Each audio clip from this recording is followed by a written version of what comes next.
দেখে করাও, ঠিক আছে?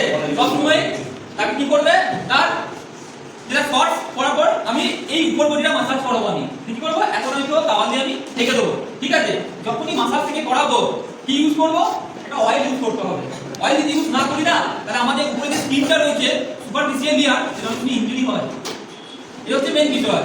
বা মাসাজ ডাইরেক্ট সবসময় হবে আমার টুয়ার্ডস দ্য হার্ট। আমি করাবো কি আছে, স্ট্রোকিং। স্ট্রোকিং আমার পাম্প দিয়ে করাবো। পাম্প দিয়ে কি করে করাবো দেখে নাও। ও শুয়ে আছে, ঠিক আছে? ওকে প্রথমে এটা হচ্ছে ওয়ার্ম আপ মাসাজ, এটা হচ্ছে ওয়ার্মিং আপ মাসাজ। ঘুমাচ্ছে না, যখন থেকে মাসাজ আমি করাবো, আমি বিষয়টা হচ্ছে আমি কোথাও পাম্প দিয়ে আমি কি করবো, এই যে আমার হাত আছে দুটো, এই হাত দিয়ে জাস্ট এই যাবে আমার।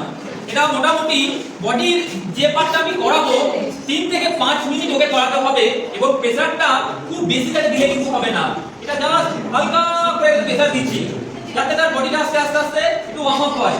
এটা হচ্ছে সুপারফিশিয়াল, এটা হচ্ছে আমাদের স্ট্রোকিং এর যেটা প্রথম পার্ট, ঠিক আছে? এটা বলা হচ্ছে স্ট্রোকিং মাসাজ। মানে আমি পাম্প দিয়ে যাচ্ছে আস্তে আস্তে আস্তে যাচ্ছে, এবং করে এই ঘুরে আসছে।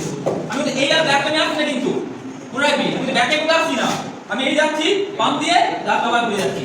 আমি আমার আস্তে আস্তে ওকে বলতে হবে এবার যে একটু লাইট প্রেসার দেবো, তো তখন যদি বলে হ্যাঁ দিতে, তখন এই করতে করতে মোটামুটি আমরা 2 থেকে 3 মিনিট করতে হবে।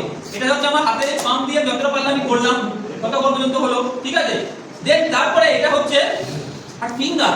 ফিঙ্গার দিয়ে কি করবো, ওকে বলতে এবার মুখটা দিয়ে জাস্ট ফিঙ্গার দিয়ে কি করবো, ফিঙ্গার দিয়ে তার যে এই যে দুটো পোরশন হচ্ছে না, যে কোনো জায়গায় ফিঙ্গার দিয়ে কি করবো, ফিঙ্গার দিয়ে প্রেসার দেবো না, পাম্প দিয়ে প্রেসার দিছিলাম, ফিঙ্গারটা দিয়ে ঠিক এখান থেকে